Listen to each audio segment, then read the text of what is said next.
Recording in progress. So welcome everyone to the CSE's Climate Action webinar series.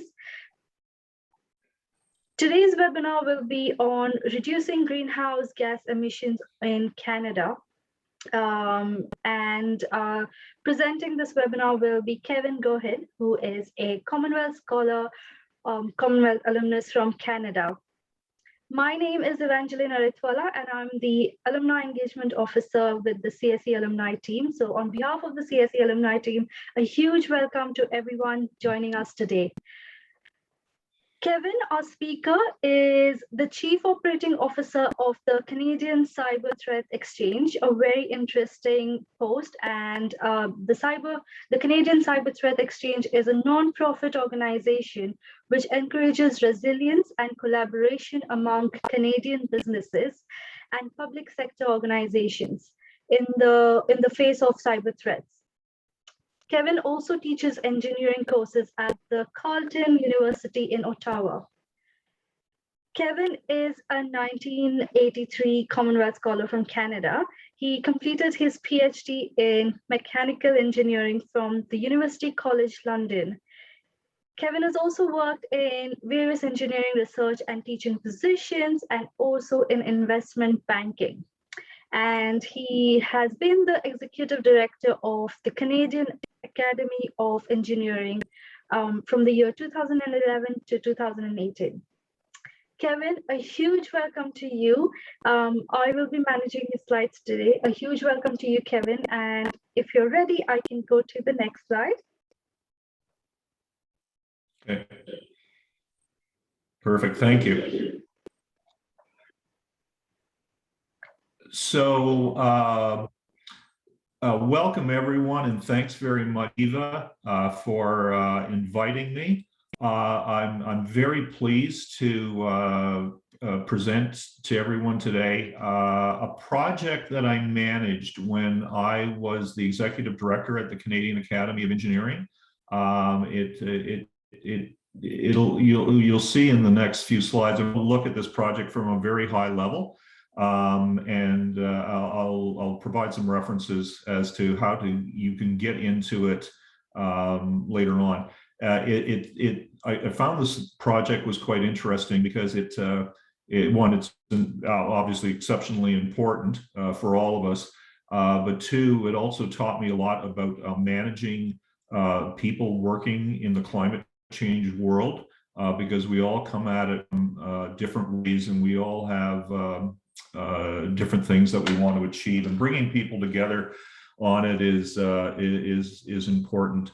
One of the things I will mention before I forget is that when they put out a call for seminar topics, one of the things that the CSE in the UK asked us to do is to try to bring this, connect the seminar topic with what you did as a Commonwealth scholar. And at first I'd say, well, there wasn't much, but the reality, yes, there was, because deep in the background of this project was a lot of simulation, mathematical simulation and modeling work of systems. And that is what I learned a great deal of during my time working on my PhD at UCL. So let's talk about some background to this particular project. The Intergovernmental Panel on Climate Change, one of the things that they wrote is that there are multiple pathways to significantly reducing greenhouse gas emissions. And so what we set out to do in this particular project was start exploring some of those pathways. The Canadian situation, as you'll see, presents some unique challenges and opportunities. We are a major producer of fossil fuels, and and we're cold, and we're big, and we're not, in many cases, not that close to each other physically. So that has some effects. So my previous organization, the Canadian Academy of Engineering, were sponsored in this by an organization called the Trottier Family Foundation, and the TFP sponsored two groups to come together on the Trottier Energy Futures Project. And so the two groups that were running this were the CAE, my organization, and another group, it's well known in Canada, the David Suzuki Foundation. The David Suzuki Foundation has been working on environmental projects for years and years and years. And if you know a little bit about the politics of climate change, I don't think there is probably two groups that were more ideologically different than the CAE and the David Suzuki Foundation. And you know, the CAE, we can successfully argue it's quite right wing, or was quite right wing, and the DSF group is exceptionally left wing. And bringing those two groups together around a table and getting them to agree on a project and the signing off on the final report, it took a lot of work. But at the end of the day, we produced, I think, a much better report than we would have if one group or the other had worked on it alone. So it is very comprehensive engineering analysis, very rigorous, a lot of peer review. At the end of the day, the results suggested pathways and enablers and not particularly solutions. So we didn't actually say, thou shalt do this. But at the end of the day, what we were trying to do was simulate informed discussion within Canada and internationally about how we could achieve this. Next slide, please.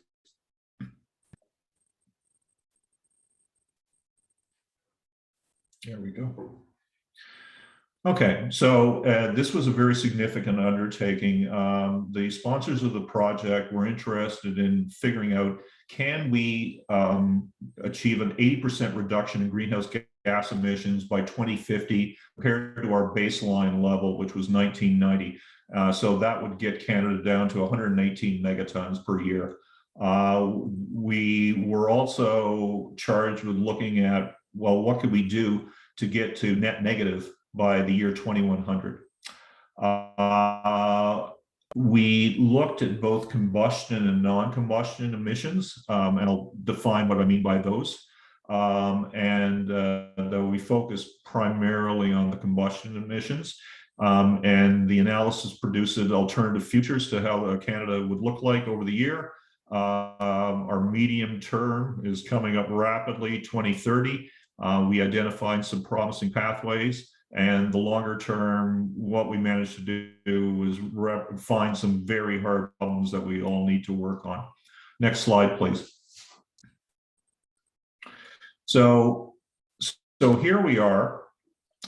So in 1990, the Natural Resources Canada would tell you that Canada produced 591 megatons of greenhouse gas emissions, and it was divided as shown between combustion and non-combustion sources. And then it had risen quite significantly by the year 2010. And our target was significantly lower than that, 118 megatons per year. Next slide, please. So what we did was, rather than taking what I would say is like a hand-waving approach, we got right into the weeds and hired people and brought people together on our team to actually mathematically model the situation. So there were two modeling teams that worked on the analysis, and I won't get into the details of the model, but they were all, they were complementary, these models, with respect to each other. The drivers at the end of the day, in both cases, were GDP growth and population growth. So they were the inputs to both models, and we assumed a certain growth factor on both of those. I will tell you right now, emissions cuts are a lot easier if you don't have population growth and you do not have GDP growth, okay? But if you have those, then it becomes both realistic and harder. So the real workhorse of this project was the NATEM model run out of the HEC Business School in Montreal. effectively what this is a massive linear programming optimization model with a million decision variables in it.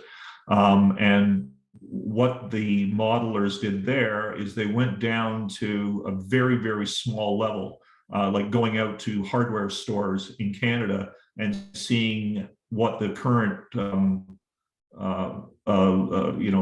power usage of light bulbs is. So it's very, very detailed. And effectively what it did with that is you set GHG emission targets at the end of the day, and then you let the linear programming model come up with a bunch of decision variables for each year going forward, and to see whether you could actually hit those targets. And then these models were backed up with a simulation model at the end of that cross-checked the results. So it was interesting in this work.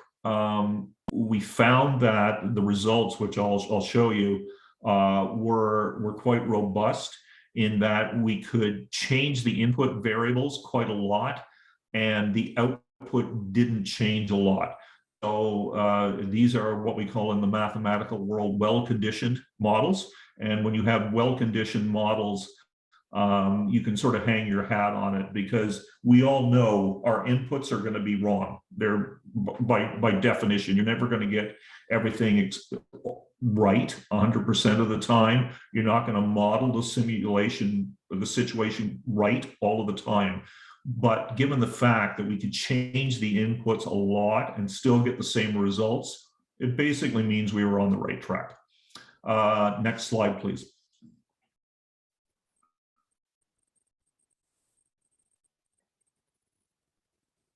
Okay, so we flipped one, I think.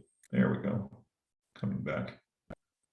Okay, so so I mentioned about these different interest groups, people with expertise being around the decision table, and so we couldn't all agree on, well, this is going to be the way it is. Okay, like we couldn't agree on, are we going to allow nuclear power or not? You know, big controversy, et cetera, et cetera. So what we did instead is we said, okay, let's agree to disagree.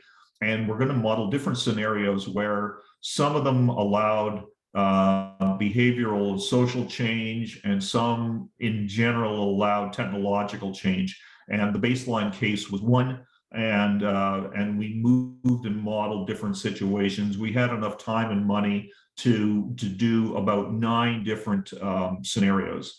At the end of the day, it turned out that the situation is very difficult, and in order to get to where we want to go, you have to put in every technological change that you can think of, and then also put in a lot of behavioral and social changes. So going part way isn't going to be a solution.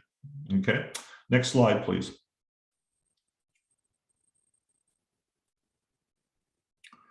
Okay, so here's where we started when, so here's the baseline case, and two pie charts here. The transport sector in Canada, a big contributor to greenhouse gas emissions, electricity generation, fossil fuel production, and then in the non-combustion sources, industrial processes like cement manufacturing, agricultural processes, and another big one, fugitive emissions. Like this is like natural gas leaking out of being flared, etc. So those were also big sources. So this was our baseline case. Okay, next slide, please.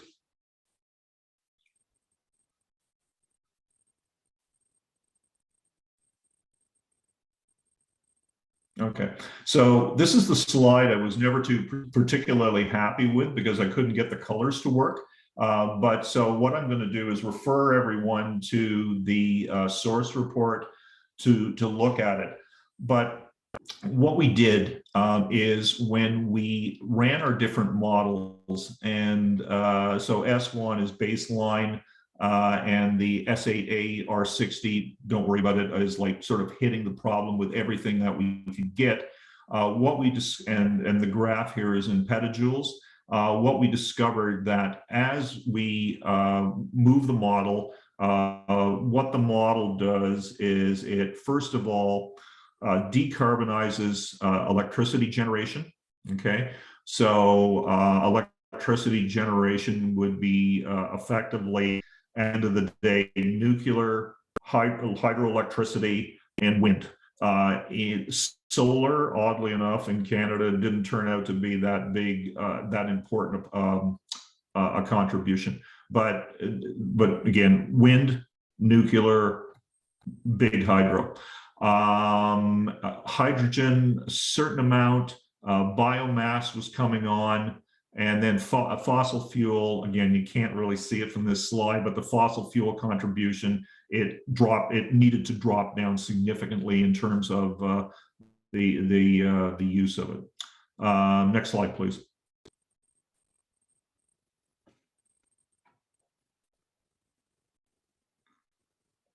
So if we don't do anything, we're in big trouble, okay? So the business as usual case, you end up with 10 times the target value, 1,100 megatons. Next slide, please. Okay, so the interesting thing about this is we never got to the 80% target. We started maxing out around 60% with given technologies and reasonably foreseen technologies by 2050.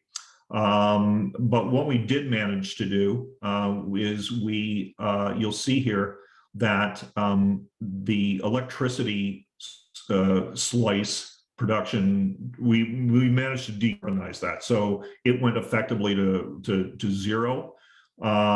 Transport still was a problem. And then on the here now non-combustion sources like agriculture, cement manufacturing, etc., that became a much bigger portion of the production or the greenhouse gas production by the year 2050. Next slide, please.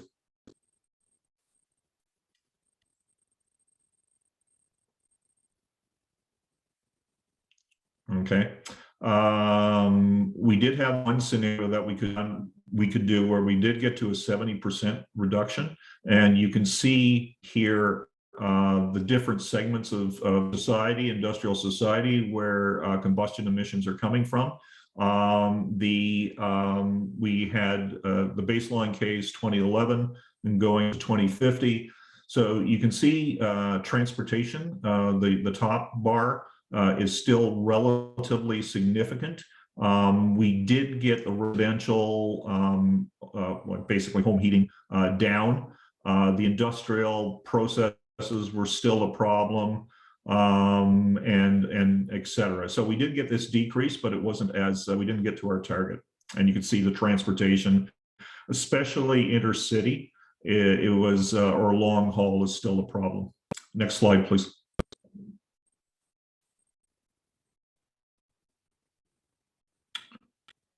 Okay, so in this particular graph, you remind everybody of the target that we had at the beginning, 118 megatons per year, and the baseline cases, business as usual case, where we got to 1109 megatons without doing anything, and then where we got to in our modeling, sort of making many changes to the Canadian energy economy. We got down to 351 megatons per year, still twice the amount that we should be, but getting there. And you can see how the non-combustion sources are a much more significant part of the problem at that point. Next slide, please. Okay, so this is a very interesting slide. So anybody who's done any work in linear programming or operations research knows that there is a number that comes out of the analysis called shadow prices. So in our model, out comes the shadow price of the dollars per ton of CO2 emissions equivalent. So as it turns out, this number is effectively equal to the desired price of carbon, okay?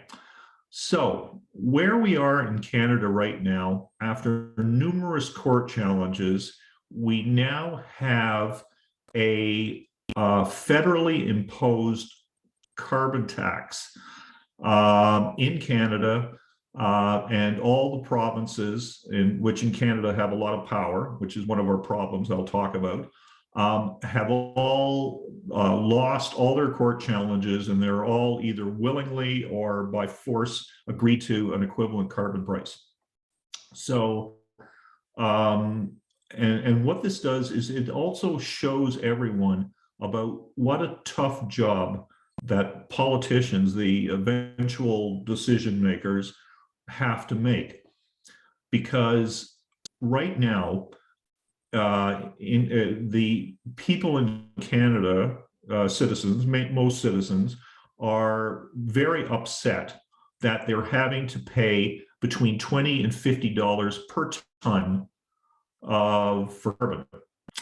Whereas the reality is, what we need by 2050 is a price of $1,300 per ton. So at the end of the day, what this shows is that politicians and citizens really don't understand the scope of the problem.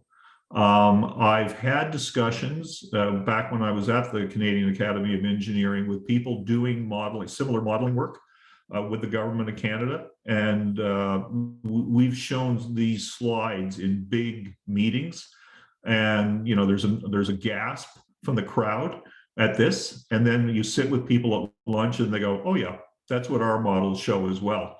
So I think all the economists and scientists sort of privately recognize that this is what we need here, but we haven't gotten to the point where your average citizen has figured it out at all. So anyway, it's going to be an expensive, hard problem on all of us. Next slide, please. So we did all the analysis. We had many internal discussions. We had peer review of the project, and we published the results. So what we did discover at the end of the day, what I want to do is talk about some things we learned and some things that we still need to do. So what we found out is that the pathways that we came up with resulted in major end use changes. The best we could do is a 70% reduction of carbon emissions. So we didn't get to the, for combustion emissions rather, we didn't get to the 90%. We discovered that the non-combustion emissions like agriculture, like fugitive emissions need attention. Something else that's buried in the model, and it says here in this bullet, infrastructure availability projections are optimistic. So what that means is you have to make some assumptions. So you could say in the year 2020, I decided that I'm going to need a nuclear power plant of so many megawatts. And we had to make an assumption. When's it going to be available? When's it going to be online? And we said, oh, 5, 10 years, whatever. We put in a number. I have found that in Canada, getting anything done, like shovels in the ground, things built, approvals made, turning them on and getting them working, we're not very good as a country at doing that.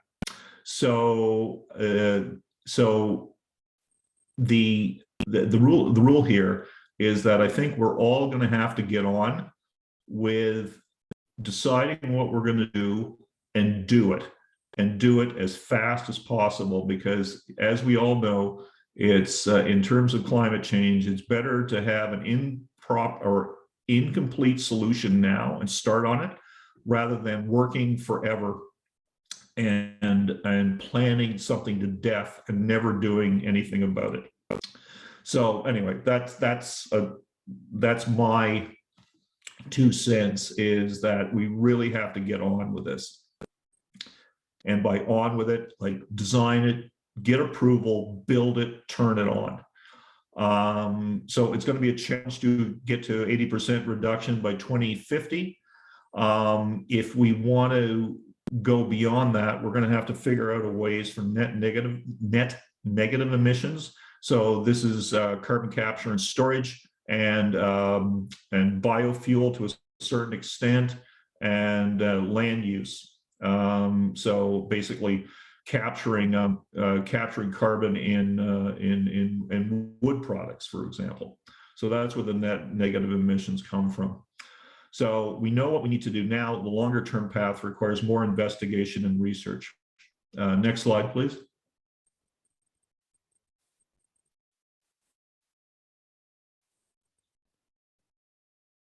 Okay.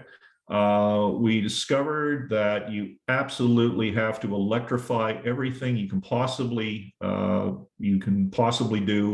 home heating, home air conditioning, transportation, everything you can think of. You need electricity for it, and so that points to the absolute importance of carbon-free electricity.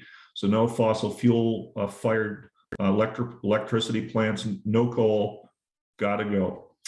For Canada, our best sources of electricity were hydroelectricity, nuclear, and wind. I mentioned earlier, in Canada, we have a hard time, trading across provincial boundaries. And so if you look at the electricity grid in Canada, it's actually, we're better connected to the United States north-south than we are across provincial boundaries.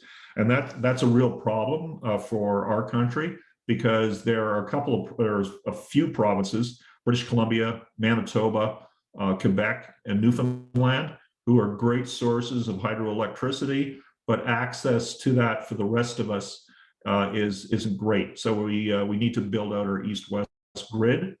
I mentioned already, we need to build a lot of infrastructure as quickly as possible. We did a follow-on project to this with a group called the Conference Board of Canada, which is a think tank, where we actually priced this out, and we came up with a number of between $2 and $3 trillion required to implement all these changes by the year 2050. So that's a lot of money. Just to give people some idea of what $1 trillion is, we sort of tried to put it in layman's terms. I think we discovered that if you look at all of commercial aviation, like all the airports, all the airplanes, all the navigation systems, et cetera, comes to around $2 or $3 trillion. So you're talking, that's the amount of money that we're talking about here. The next thing that I want to mention here is reduced dependency on fossil fuels means lifestyle changes. So Canadians haven't figured this out yet, not a bit. We did some polling of the public on climate change back 5-6 years ago when this was going on. Maybe things are a bit different now if you polled people, but what we basically discovered was, yes, people thought climate change was important, but then we asked them, well, who should do something about it? And the overall responses were either the government or companies should do something about it. No one thought that they should do something about it personally. So, anyway, and people don't realize that if you don't have fossil fuels, there's a lot of things in your life are going to change, and you're going to be spending a lot more for energy, a lot more for energy than you are now. And your big North American house out in the suburbs isn't going to exist. So they haven't figured that out yet. So a lot of education necessary. Next slide, please. Okay, we discovered the big problems for us, heavy road and rail transportation, because electricity doesn't work, at least in the Canadian context, maybe for rail, not for road. And so we thought, okay, well, we're going to use hydrogen or biofuels for that. But here's where we had an interesting problem. So we discovered that if you replaced fossil fuels for transportation and other applications with biofuels, yeah, we can do that. But the problem is you would have to take all the arable land in Canada that's currently being used for, corn, grain, the things that actually feed us. We'd have to take all of them and put them over for biofuels. So at the end of the day, you actually wouldn't be able to feed people as a net result. So that's a problem. Process changes for oil and natural gas, which unfortunately are going to be with us, being realistic, are needed. So less, capturing the fugitive emissions, less energy going into producing them. Changing urban form and behavior. So again, right now in Canada, it's very, very expensive to live in our major cities. And because of COVID, people are discovering that they can do their job at a big city in a smaller town outside the city. So people are moving away effectively to the suburbs. There's been a huge migration from inner cities where you have a small carbon footprint out into the boondocks, the country, the suburbs.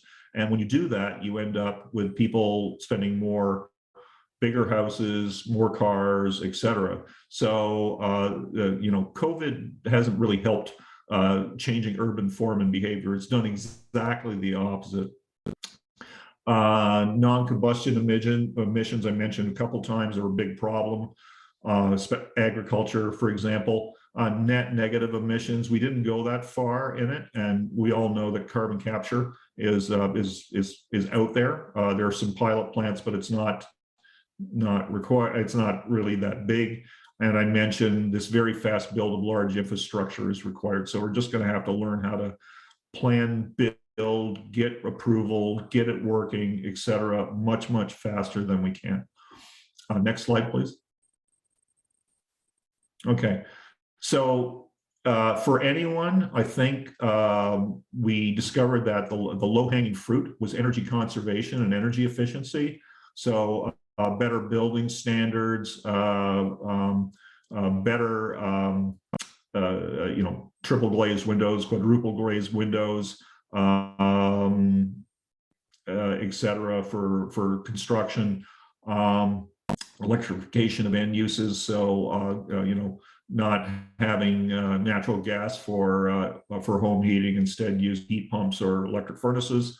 Decarbonizing the electricity supply is there are a lot of big problems here, but that's probably one of the easiest ones to do because we know how to do it. We have already pointed out that we got to get into changes to the electrical supply system, and then start hard on the R&D for hard problems. So, for example, more carbon capture and storage, more or more research into biofuel production, more fusion energy, et cetera. Next slide, please. Okay. Other things that we discovered, we need better dependable capacity and improving our connections with the U.S. in terms of electricity. We also need a large-scale provision of storage of electricity. Like hydroelectric dams are the best. They really are. This battery flywheel stuff It's a drop in the bucket compared to what you can do with large dams. The forestry and agricultural sectors need to be expanded dramatically for production of biomass and biofuels. Wood products need to be encouraged.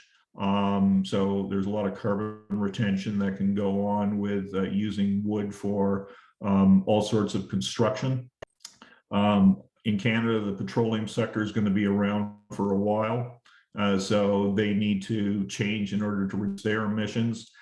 And at the end of the day, there is a lot of societal issues that can come about and problems when you try to shut down entire industries.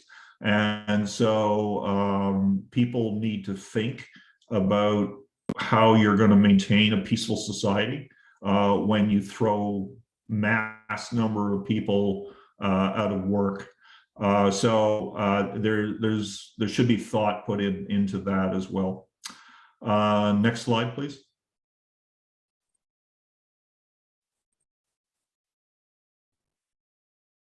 Okay, so what I've done here is I've outlined the work that we did with the Trottier Energy Futures Project. It wasn't meant to be a solution, but it was meant to talk about where we should be going in order to get deep GHG reductions. We did demonstrate the scale and complexity of the challenge. It's a hard problem. It's a big, hard problem. We did define where to start. We did define what's going to be a problem going forward. We identified where we should all be getting going on right now. And I think what we did do at the end of the day is we showed the merit of a hard analytical approach to this and the need for sustaining and growing these capabilities. I was very proud at the end of the day that this report was one of the primary references for Canada's COP22, the Marrakech submission. So I was very proud about that. And I was also proud that we were invited as an organization to put in a submission for a budget in the federal budget process. And there was a small budget item a couple of federal budgets ago for an organization that's part of Statistics Canada. And their entire project is to produce a library of all the data, the energy data in Canada, because it was quite remarkable when we started this project, what we didn't know. Like, for example, we didn't know how many buildings there were in Canada, which just, it just blew me away. Fundamental information like that. So you can't change anything until you can measure it. So what we managed to do in the end of the day was convince the authorities to say, well, okay, to start this problem, we got to measure where we are. And so I was very proud of that. Next slide, please. Okay, so here we are. Here is the final report. I will now admit I found out over the weekend that this link is broken. And so what I will do is I've written to Polytechnic Montreal and say, what happened? Anyway, we'll get the report, we'll make it available, and hopefully this link will be working again relatively soon. And the Trottier Energy Futures Institute is still running at Polytechnic Montreal, and they would welcome your comments. So that's how to access the full beast of the report. Next slide, please. So contact me by LinkedIn. The CSC knows how to get a hold of me. If you I'll put it in an advertisement here. Is one of the volunteer things I do is I'm the Canadian coordinator of the Commonwealth Scholar and Alumni Association in Canada. And I've found it's getting harder and harder to find people who were Canadian, who had some association with Canada when they were a Commonwealth Scholar. If that's you, please get a hold of me. and I'd love to put you on my mailing list so you could get our monthly newsletter. So thank you very much. Thank you so much, Kevin. That was an insightful presentation on your work and the insights that you have shared with us on the TEFP project. I would now like to welcome our attendees to send in your questions for Kevin. You can do that by sending in your questions via the chat box. We do have a couple of questions that we have received from you in advance of this webinar. So I'm happy to begin with those questions, Kevin, if you are ready. Sure. Great. So the first question is, have protected areas played any role in Canada's strive to reduce GHG emissions? And what are the roles or outcomes as part of this process? Protected areas. So I'm assuming this would mean like national parks, areas where you can't develop on. They are important. They continue to be expanded. What we did learn in all this is that land use is a very important aspect of GHG reductions, just from the carbon capture point of view. So it was interesting. I was mentioning earlier about some philosophical differences around the management table, and we found that the people that come at it with more of an environmental background were somewhat opposed to us including land use as a reduction mechanism.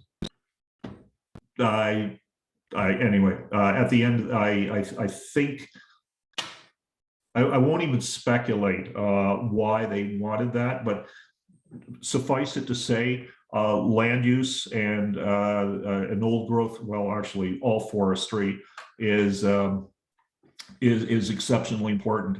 I think we came up with found a number of like 20% of emissions could be annually sucked up in Canada by better management of our forests.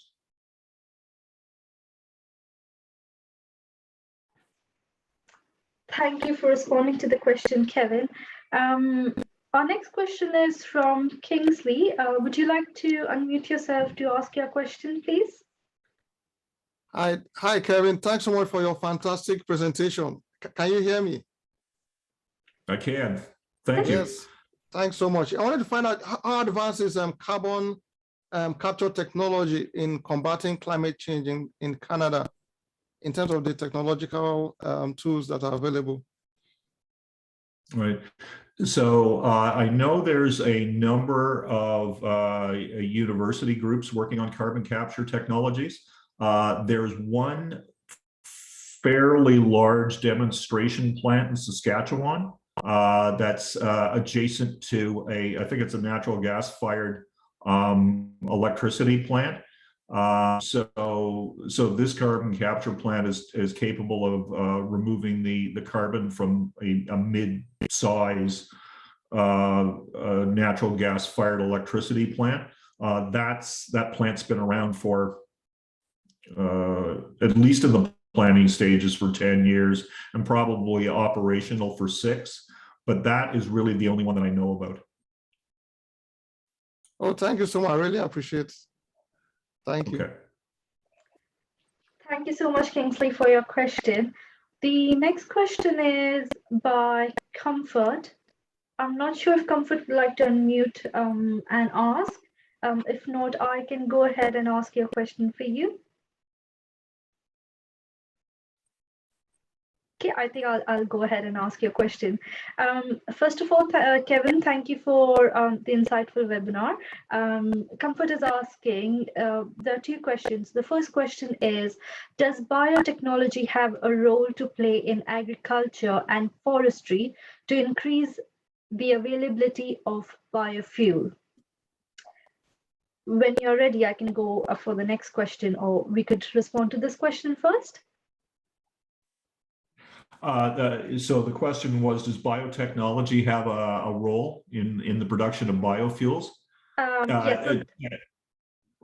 Does biotechnology have a role to play in agriculture and forestry to increase the availability of biofuel?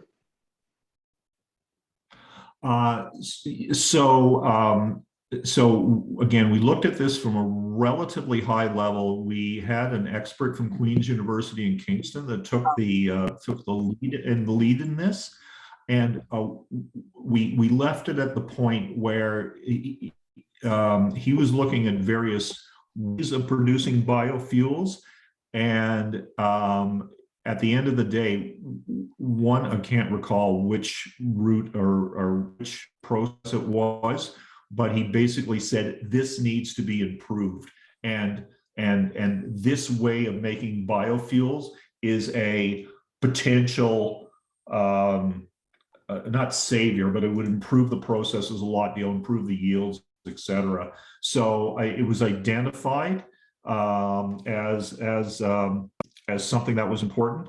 The individual's name is Warren Maybe, Maybe, I think it is. Anyway, he's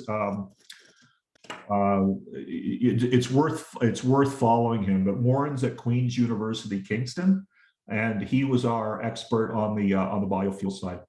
So that's question one.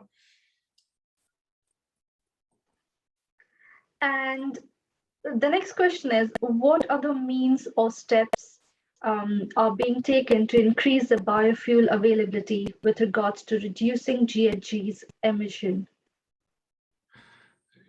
So what steps are being taken? So my understanding is that there's a lot of both university-based and industrial-based research going on in these areas.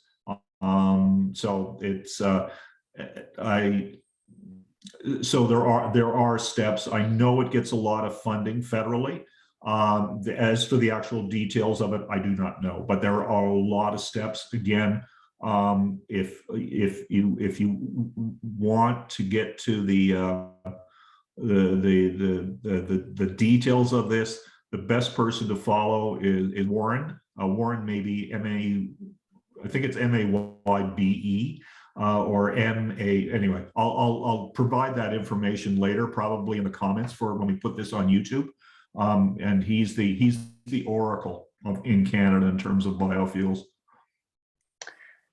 Thank you so much. Yes, we did have a question on by Comfort herself, who's requested for the name that you just mentioned. So perhaps you could just add that in the comment section in the chat box later on. Okay. The next question is by Margaret. Margaret's question is, does your research relate to, in any ways, to reduction of utility bills in Canada? That's a really good question, and so it's funny. I've been laughing recently, like watching people being interviewed in the press, etc. And I've noticed recently that people say, well, to the interviewer, that's a really good question.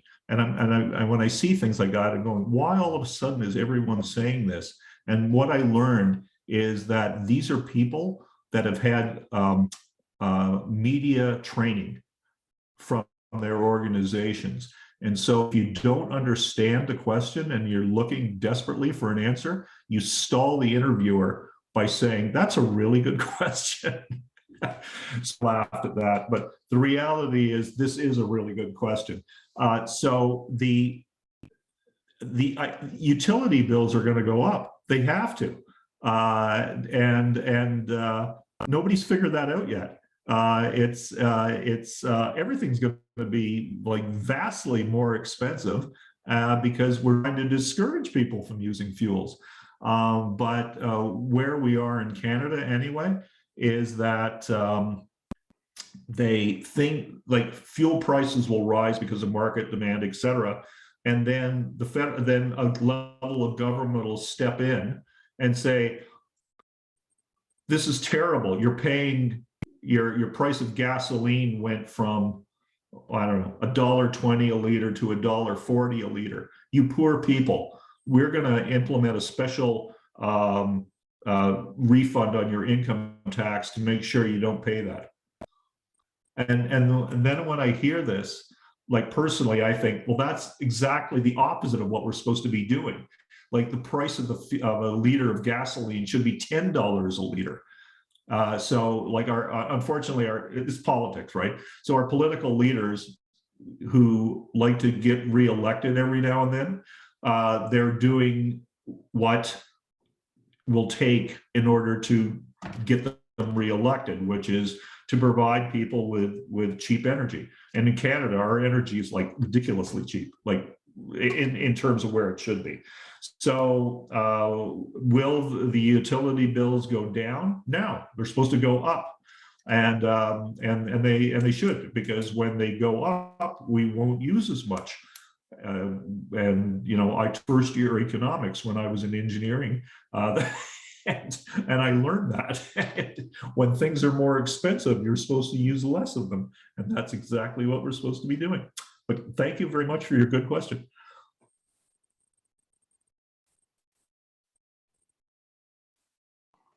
Oh, sorry. Yeah. Sorry, took a while to unmute myself. Thank you so much for responding to that question. Quite an interesting response. And thank you for asking your question. The next question is by Piali, who would like to know about the Canadian current views about ESG compliance.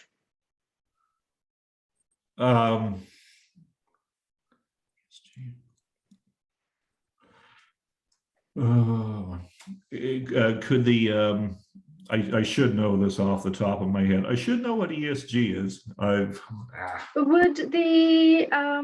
Pioli like to unmute yourself and perhaps elaborate more on your question, or just send in the chat box?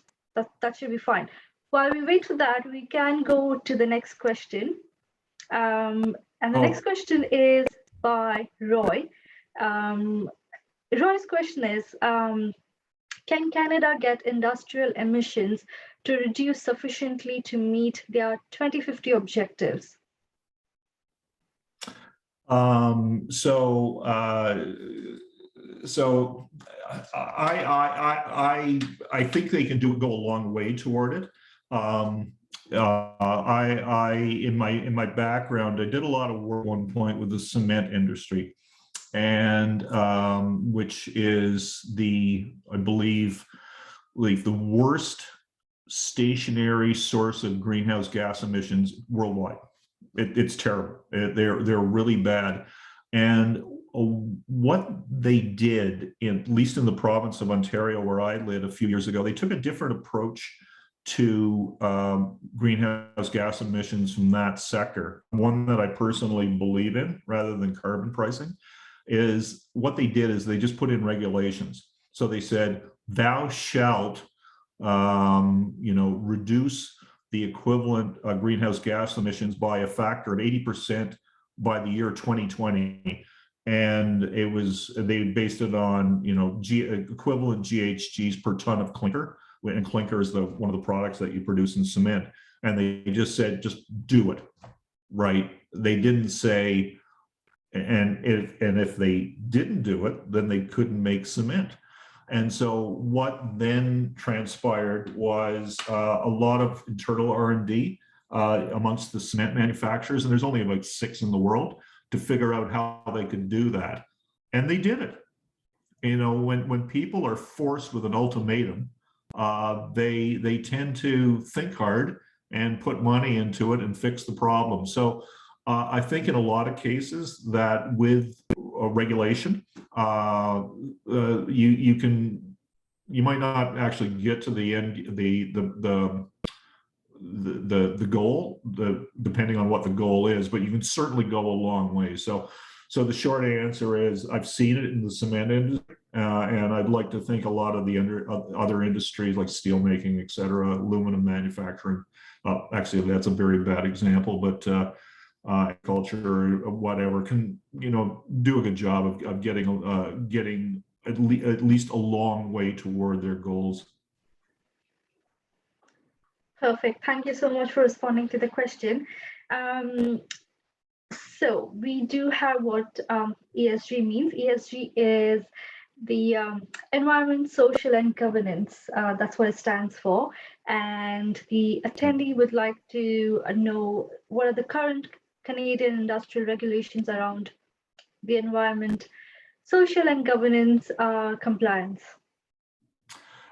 So yes, so thank you. I was desperately Googling at the same time. I know it's certainly on the radar screens of companies and boards. I don't know whether it's mandated or not. The short answer is, as I say, I read about it as a layman. I don't know whether it's actually regulated as per federal or provincial regulations for commercial companies in Canada. No, we really appreciate that, Kevin. Thank you so much for responding to the question. And I do see a hand raised by Pia Tilak. Would you like to unmute yourself to ask your question? Yeah. Hello. Can you hear me? Yes, loud and clear. Okay. Thanks. Thanks, Kevin, for nice presentation. So when I go through your presentation, I was very impressed that you were saying people now trying to move away from the cities to rural areas. Still, we haven't seen such in our part of the world, I think. And at the same time, you said that could be due to COVID and other things. Do you think it's permanent, or do you think even in the future that will happen, or it is just temporary due to this pandemic? What's your thoughts on this? Thanks. So unfortunately, I had a hard time hearing the question. You said people, especially Canadians, are now trying to move to rural areas from the cities. And you mentioned at the same time it could be due to this COVID pandemic. Do you think that will continue in the future, or that could be a temporary thing due to this pandemic? Right. So the question, as far as I understand it, was that I'd mentioned that people during the pandemic have been moving from the core of cities out to rural and suburban areas. And I believe the question was, is this going to continue post-pandemic? It's interesting because it's exceptionally expensive to live in Toronto or Vancouver now. Like we've gone to being as expensive as London used to be. So totally unreachable for people with young families. So what we've seen is that especially people with children are the phrase is they move out as far until their mortgage is affordable. So they can, in the center of Toronto, the index of costs of real estate, et cetera, is X. So they can afford on their salaries, they can afford 0.25X. So they just keep moving, a couple of 100 miles away from Toronto to find a house, because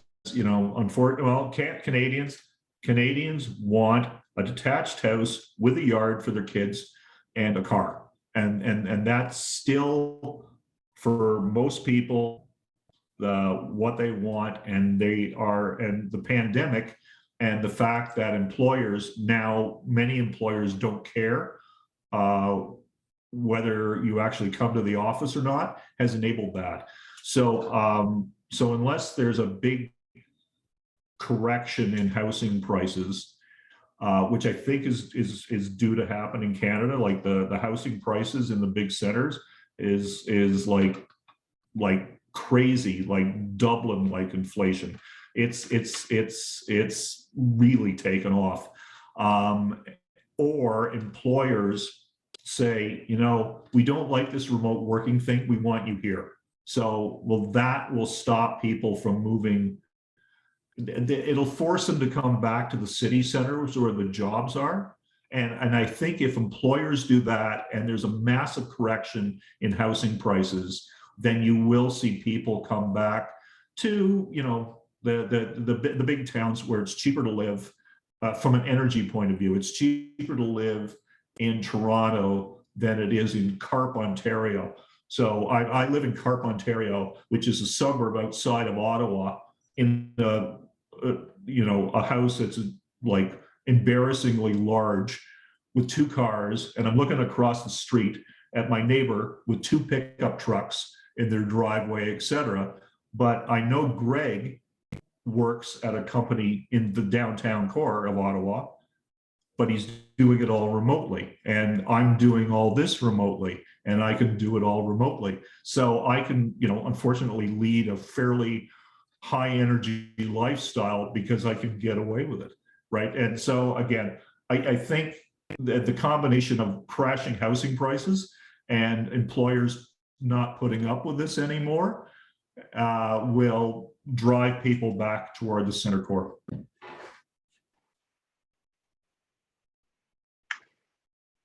Thank you for your question, Piyathilak. We do not have any further questions in the chat box. So with this, we do come to an end of our Q&A session.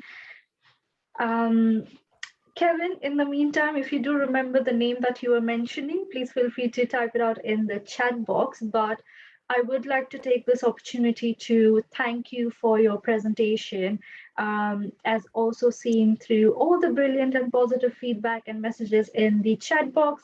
Your webinar was well appreciated and well taken. Someone did mention that they've learned something new from your webinar, which is what we would like as part of this webinar series. Thank you so much for your presentation, and for all our attendees attending this session. This is the last webinar as part of the CSE's Climate Action webinar series. Thank you so much for joining this webinar. If you have joined any of our previous webinar as part of the series, you will find all the webinar recordings on the YouTube channel. There's a separate playlist for the Climate Action webinar series on CSE's YouTube channel. So do check out this webinar recording, which will be uploaded shortly, and all the webinars as part of the series. Thank you so much, Kevin, and thank you so much to all our attendees joining us today. Kevin has very kindly shared a few links in the chat box, so do check them out while we are here for a couple of seconds before we end the webinar. Any final thoughts, Kevin, before we end this? No, so I really appreciate the opportunity to present the work that we did. As I say, we were very pleased that we got all these people, smart people with ideological differences to cooperate, and that's the important thing. And again, I really want to thank everyone who are all Commonwealth scholars or alumni. And again, at the end of the day, I really want to thank the CSC for effectively funding my education. It was a big change in my life, and I really appreciate it, and I appreciate being able to share with everyone what I learned during that opportunity.